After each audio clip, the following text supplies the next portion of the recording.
Cuidar da saúde não precisa ser complicado. Muitas vezes, pequenas mudanças no dia a dia podem fazer a diferença. E é justamente sobre isso que nós vamos tratar aqui neste programa. Informações sobre saúde, prevenção e qualidade de vida para te ajudar a cuidar melhor de si mesmo. E para iniciar este novo projeto, nosso presidente da Unimed Poços de Caldas tem uma mensagem especial para você. Cuidar da saúde é fundamental. E informação de qualidade faz toda a diferença. Foi pensando nisso que a Unimed Poços de Caldas está lançando esse programa que será fantástico, porque trará muita informação, muito cuidado e muita atenção para todos os espectadores. Então nós estamos muito animados e temos certeza que essa aproximação com a comunidade fará toda a diferença daqui para frente. Convido a todos que realmente estejam conosco nessa jornada. Obrigada, doutor. Então, sejam todos muito bem-vindos a esta nova fase da Unimed Poços de Caldas.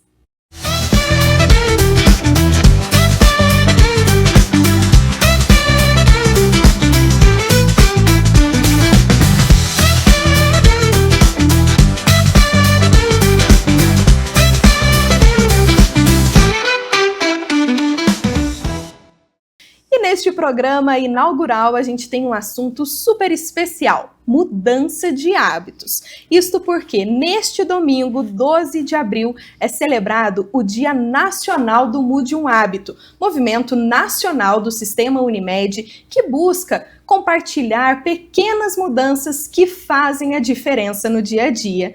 E por isso nós recebemos aqui no estúdio a médica cooperada, nutróloga, doutora Natália Nakarato, e também a nossa educadora física, Érica dos Anjos.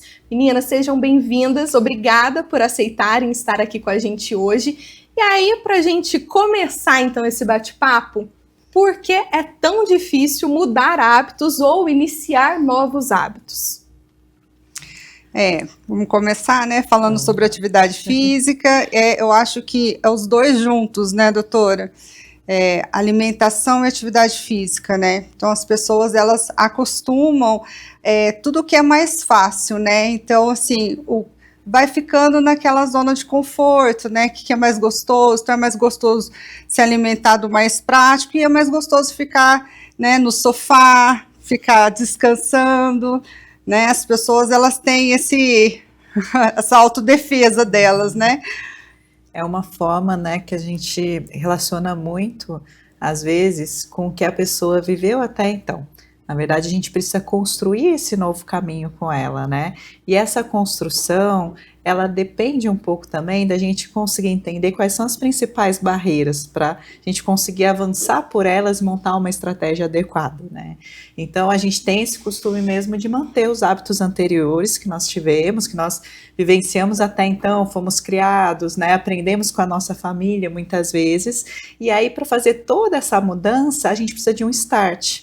E eu acho que é aí que é o principal ponto de impacto e também que a gente consegue muitas vezes, né, otimizar para conseguir trazer uma mudança efetiva, porque esse start precisa vir, né, da própria pessoa, e quando ela já traz esse start, a gente já vê, opa, uma janela nova então se abriu, né? Então a gente precisa aprender a construir esse caminho.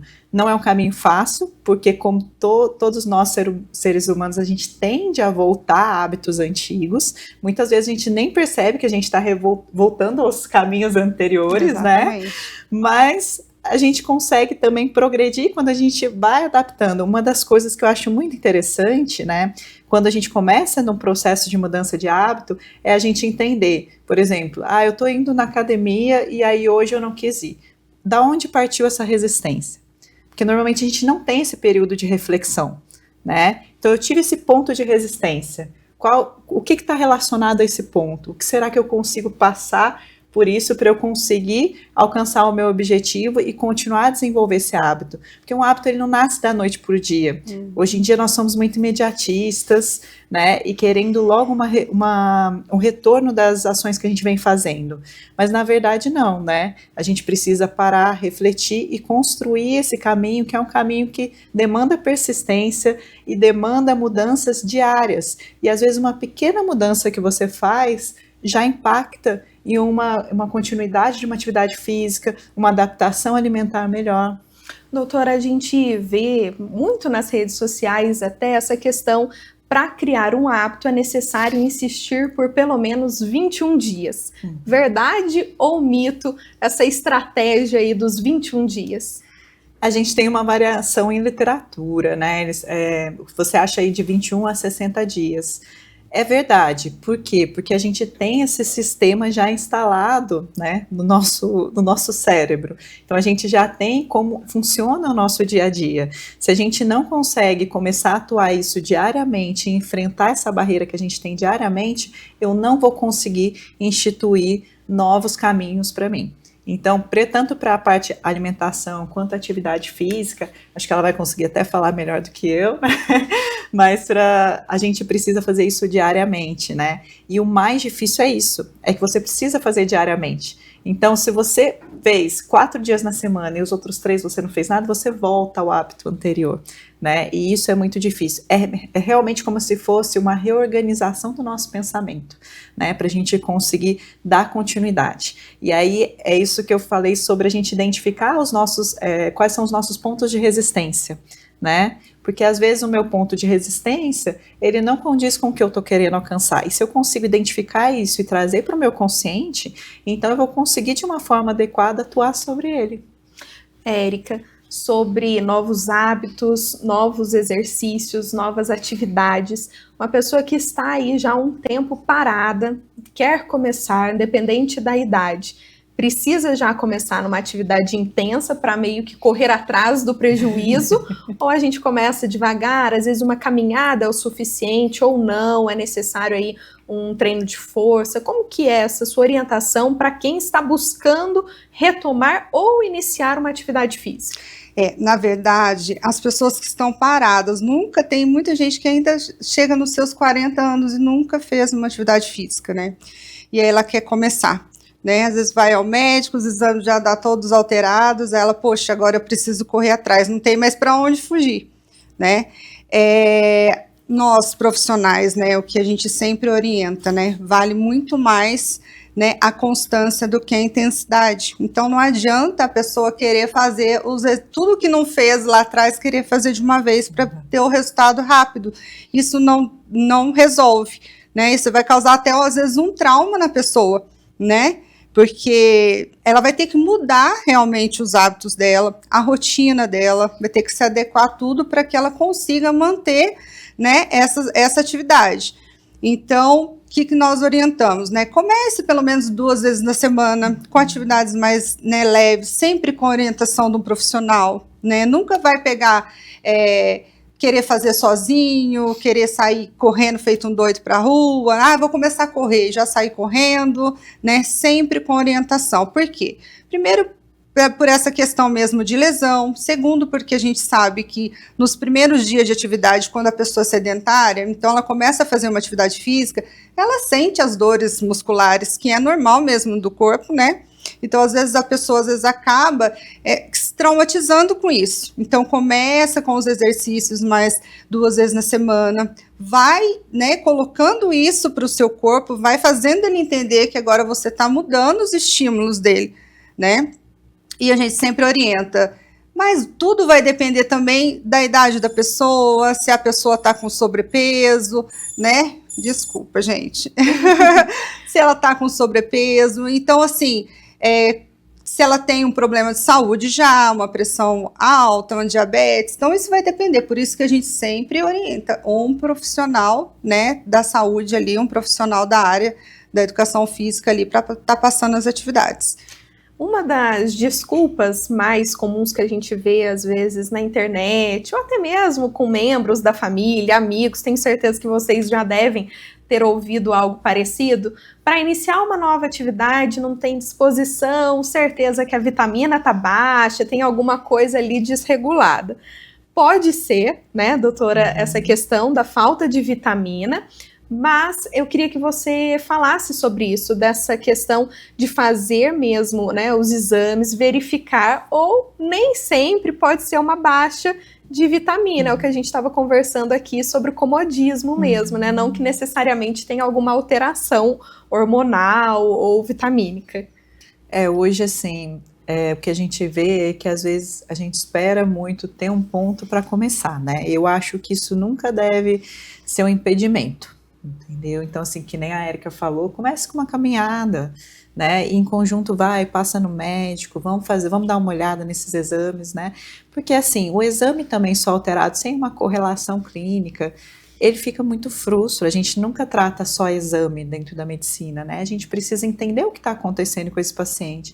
A disposição é uma coisa que eu acho muito boa da gente discutir. Por quê? Porque quanto menos atividade física você faz, mais indisposto você fica, né? Nós somos seres de mobilização, né? Então, durante todo o nosso desenvolvimento como seres humanos, nós sempre corríamos, fazíamos uma atividade, tanto para sobreviver quanto para outras coisas, né? E a gente chegou num ponto que a gente já não precisa fazer mais essas atividades, mas o nosso organismo, ele não entende isso, né? Então, quanto menos ativo eu fico, pior mais esse organismo vai ficando mais parado, vai acostumando com esse estado, e isso traz um cansaço, né? Até porque a atividade física ela tem um impacto muito importante sobre a parte psicológica também. Então, assim, as vitaminas a gente pode olhar, são importantes, mas muitas vezes isso se torna o ponto principal, e na verdade elas acabam sendo coadjuvantes nisso, e não o ponto principal. Então, assim, vitamina você repõe se tiver necessidade e indicação, né? Porque hoje em dia também tem uma febre sobre o uso de polivitamínicos, né, que a gente sabe que não é bem assim a indicação, mas os demais pontos também precisam ser ajustados, né? Então, assim, tenho a vitamina, mas como está a minha alimentação? Como está a minha atividade física, né? Eu costumo falar que, assim, é difícil ter uma pessoa que fala, eu vou para academia hoje, né?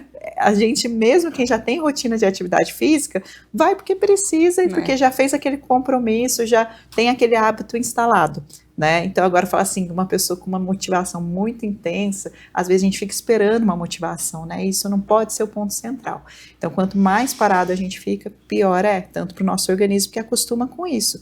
Até pessoas que trabalham muito paradas, tem estudos que já trazem, né? Que de 1 em 1 hora, o importante é essa pessoa levantar um pouco, caminhar até um certo lugar, nem que seja para pegar uma água, alguma coisa e voltar a sentar, porque isso também piora o quadro de saúde da pessoa. Ela pode ser ativa, pode fazer atividade física dela diária, mas eu vou ter um impacto diferente na pessoa que levanta e na pessoa que não levanta, né? Então, vitamina, precisamos sim dar uma olhada, acompanhar, quando indicado a gente fazer reposição, né? Mas em conjunto a gente precisa construir toda a pirâmide de acompanhamento.